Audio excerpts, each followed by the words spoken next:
I've been dealing a lot with a lot of situations from a lot of different areas of my life. And the natural tendency that I find we have is that when we wake up in the middle of the night, you ever wake up in the middle of the night with things on your mind? You wake up in the middle of the night and you can't go back to sleep because it's churning.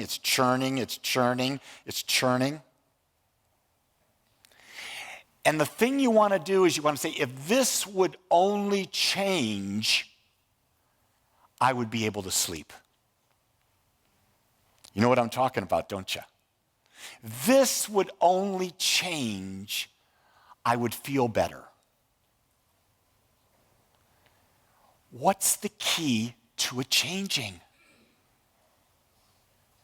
The key is all your perception of whatever it is that's bothering you. Because everything that's bothering you, whether you realize it or not, is a story you've created in your own mind. Everything about your life is a story that you have created. No one else has created it for you. You may have had influences in your life, people in your life, where you've adopted their beliefs, you've adopted their habits, you've adopted this, you've adopted that. And from that adoption of all of that, guess what happens? You have filters that create a story. And it's all an illusion. Why is it an illusion? It feels so real. When you are stuck in the pain and the suffering of a situation, it feels real. But all it takes is switching your mind away from it onto something else, and it becomes different. Think about a child. This is a great one. Granddaughter, 7 months old, right? And all of a sudden she's there, and all of a sudden she's letting out a wail. You know, nothing's going to stop it. She's in the midst of a temper tantrum. You stick a bottle in her mouth, and it's sweet Jesus joy. Because her attention went away from what she was crying about, which was hunger, to being fed. It was a shift of mind. Now, it took the bottle to cause the shift, but the same thing happens that we can do with our mind. Ernest Holmes in The Science of Mind talks about when you are dealing with a condition that you don't want to deal with, he says, turn away from the condition and look toward what you desire. He doesn't say go into the condition, explore the condition, rehash the condition, get in a group and tell everyone in the group the condition, get another support group, get the condition out there even more, get a psychiatrist that brings you deeper into the condition, get another support group over here and get into the condition. He doesn't say that because the more you're in the condition, the greater the expansion of the nonsense becomes. But we bought into the illusion that this is what we do. When you have a support group, the support group is not about the condition, it's about the desired result. That is what is called a mastermind group. Because you're dealing with the mastermind, the big mind, the mind that wants to create, the mind that wants to go into the truth, into an expanded reality, not a limited reality. You see, the story we tell ourselves that we get stuck in is a limited reality based on the conditions we framed in our own mind. We want to go beyond that into new. So my talk today is about stop looking outside for your joy. I'm watching all the commercials right now. My God, let me tell you, there were in a matter of 2 minutes, there were 4 jewelry commercials. And I almost got hooked into buying Jean some jewelry so that she'll get that romantic look on her face and put her hands on me and glow into my eyes. And I realized if I bought her that, she would look at me and say, why did you waste your money? She's not a jewelry girl. You're noticing all the commercials are going to get even more. Here's one of my favorites. The wife gives this guy a Fitbit. She bought Fitbits for both of them. And he goes, well, I've got something for you. And they go outside. There's 2 brand new GMC Denali trucks. And he goes, yes, they're for you. And she goes, I love this one. She goes, the blue one, it was the one he wanted. He goes, oh, yeah, that's yours. You know, who goes out and buys 2 trucks for Christmas for gifts? Do you know those trucks out there were better than $60,000 a piece? Women. There's a lot of women here, right? Who wants a truck for Christmas? Brian, you are not a woman. We can tell by your beard. I saw one, though. Most people don't want a truck for Christmas. Do you see how we're blindly saying the outside will influence the inside? It's not that way.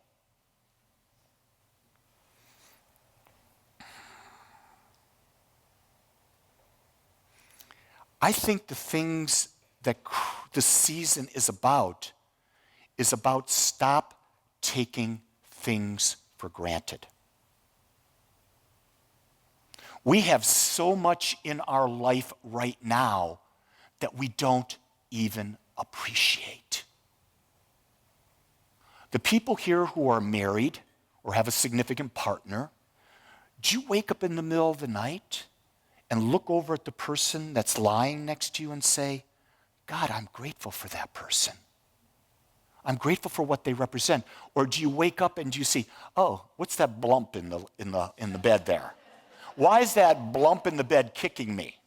Why is that bump in the bed pushing me when I'm snoring? You know, this. You ever get that? You ever get this? Do you ever get this, you know? I've gotten all that, and I have to go, oh, that's my loving wife. It's about where we put our focus. Are we looking at the being, at any being, understanding that they're an individualization of God, and why am I grateful for them? What is it about them that makes them special? Ernest Holmes said this, the person who has the deepest concept and awareness of spirit dwelling within them will be the one who is able to do most with the creative power of thought. So notice what he's saying here. This is really deep. He says, the person who has the deepest concept and awareness of spirit within them. It's not like spirit just all of a sudden comes into their body. Spirit's always in us. It's the life intelligence. It's the intelligence of life. It's the God presence. It's always in us. But who is aware of that spirit?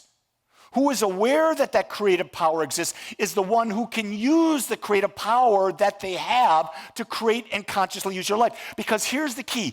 If you are aware that you have this power in you, are you going to do some of the stupid stuff you do? Are you going to talk some of the stupid stuff we talk? Think about the stuff we talk that's really stupid. Let's just start off with complaining. If you truly understand that there's a power, a spirit within you that responds to the nature of your thought, and complaining is your thought, and you realize that if you complain, you're going to get back to you what you're complaining, are you going to complain? So people, when they complain, don't realize they have spirit in them. Do you get that? Because it just doesn't make sense. If you know you've got it in you, why would you do something that's going to bring you grief? Now, that's hard to do. There are times when someone does something to me, I'll say my wife, I'll use her as an example. She does something, I want to say, I'm not going to go there, that's good. I'm just stirring up stuff when I do that. Do you see how I caught myself? I caught myself. I was about to stir up stuff in my own mind. I wasn't worried about Jean's feelings. I was thinking, what am I doing in my own mind? I don't really have to create a practical example of that, do I? Because you already understand what that is. Ooh, we just had an up level of consciousness on the stage. Isn't that cool? Because why speak something out, even in humor, that's not what you want? Do you get that? Here's the thing. Remember we talked just a moment ago about complaining? Well, isn't sarcasm like complaining? Isn't certain types of humor just like complaining? But we in society have come to accept, well, this is natural. This is the way to be. But when we believe it's a natural way to be, we don't understand that there is a spirit in us, and it's responding to us. So we're going from Ernest Holmes to Reverend Lee. It's always the inner which is expressed in the outer, not vice versa. The inner, what's in the heart, what's in the mind and the heart, that's what our life demonstrates. It's not on the outside. If I can have that woman, if I can buy that woman, well, okay. That's an interesting thought. Where'd that come from? If I could buy that gift, then my inside state will change. No, that's not how it is. Because what you'll find is that if you buy that outside thing to change the inside thing, guess what happens? In a couple minutes, you've forgotten the outside thing. You've gone back. This is why there's so much addiction. All the addictive behaviors that we find, whether it be drugs, alcohol, sex, shopping, eating, over-exercising, you name whatever the addictive behavior is, the behavior is because you're going outside to change the inside, and in order to get the inside to feel better, you got to keep getting more of it, and you got to have a bigger dopamine rush, so you've got to do even expanded on it. And so that's why people go from little bitty habits to bigger habits, because the little habit no longer is feeding them. The only way we get the inner peace, the inner joy, the inner love that we want is when we tap into that inner presence within us. And most of the time that comes through two ways. One is going into meditation. The second way is living in awareness and living out of kindness. When we're aware and we're kind, we have a feeling within us and we're taking that feeling out into the world.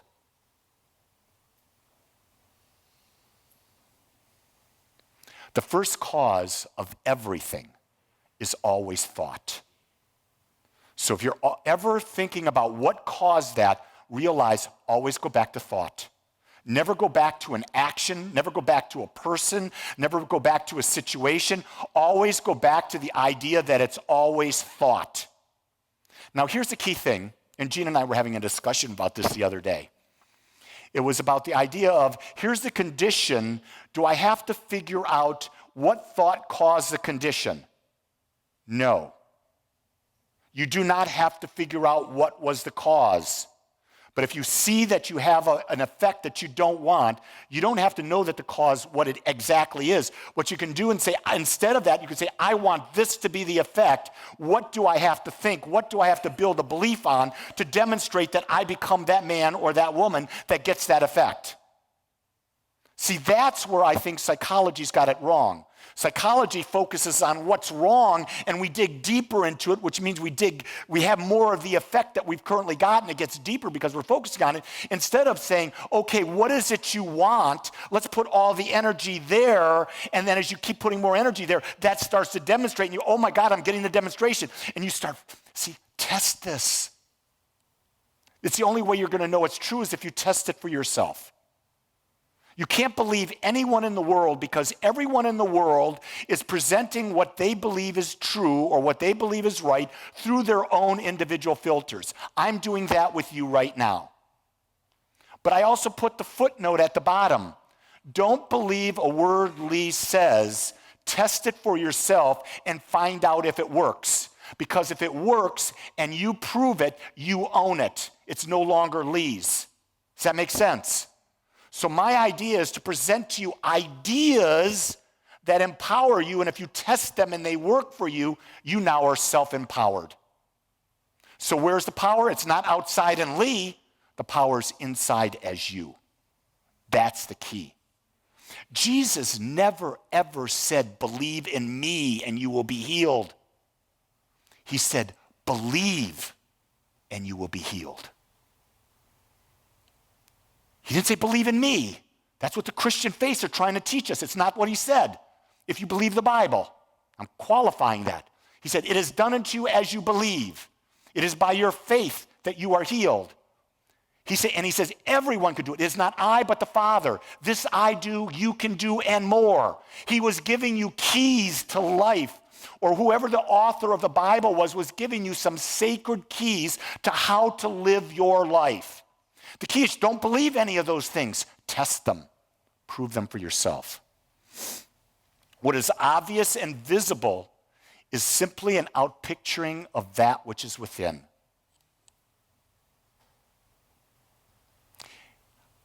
Some people like a soft mattress. Some people like a hard mattress. Some people have identified a soft mattress as causing them pain. What is obvious and visible is simply an outpicture of what is within. We have created a belief about the type of mattress we want. Is that true? Gene and I, about a year ago, went to the fabulous Nebraska Furniture Mart, and whatever reason, I decided to lay on a mattress. And then we proceed to lay on all these. There's 100 freaking mattresses. There's a lot of mattresses. And it took time for us to agree on one that was mutually beneficial. One was not really better than the other. It was all the perception of what you felt when you laid on the mattress. Same thing with a car. When you get in a car, what is the perception of how you feel when you're in a car? That's why everyone on the parking lot has a different car from everyone else. Because there's a feeling you have when you're in that which you like. Nothing wrong with that, but realize it's not the car, it's not the mattress making you feel good. It's your inner perception of that and how it relates to you. We never need to look outside of ourselves for anything except to see evidence of what the inner us is creating. This, when I wrote this really just hit me right at core. We don't need to look outside of ourselves for anything. We don't need to look for a partner who's perfect. We don't need to look for the perfect job. We don't need to look for the perfect food. We don't need to look for this perfection, that perfection. Realize that all we're needing is to see the truth in us. When we have that connection, the outer takes care of itself. We'll have everything that we could possibly want. But we can have everything that we want out there, but if this isn't feeling whole and complete, all of this leaves this empty. This is where you fill the bucket. This is where your bucket list gets created in your heart.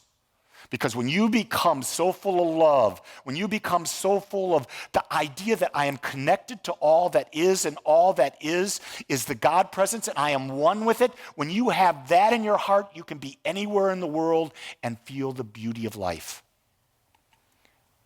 I live in a very wonderful home, and you're all invited on December the 15th, I believe. There's a big open house at my home. And you can see I live in a beautiful, beautiful home. That home does not make me happy. Who I am when I'm in that home makes me happy. The person I took to Tibet when I lived in the world's worst conditions you could possibly imagine, I was still happy.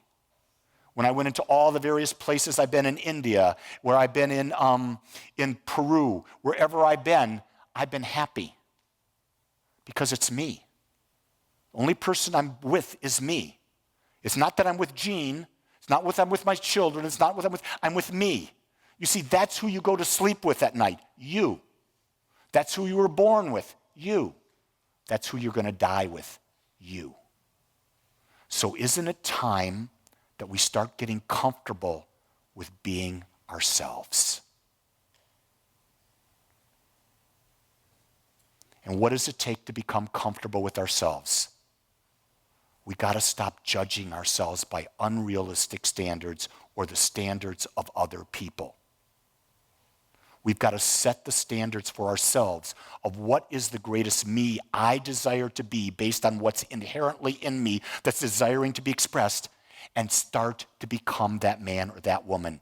Every day, just take one little step in the direction of who you want to be. Every day, one little step. A year from now, you'll be a different man and a different woman. Your life will have transformed itself. But if you keep doing the same thing over and over again, having the same thoughts over and over again, doing the same things, surrounded by the same people, I'm going to make that statement. As you change, the people in your life change. Unless they're on the same path, they change. Trust me, that's just part of how it is. So for Christmas this year, the greatest gift you can give to the world is simply to tell the world, I promise from this moment forward that I will be the greatest me I can be.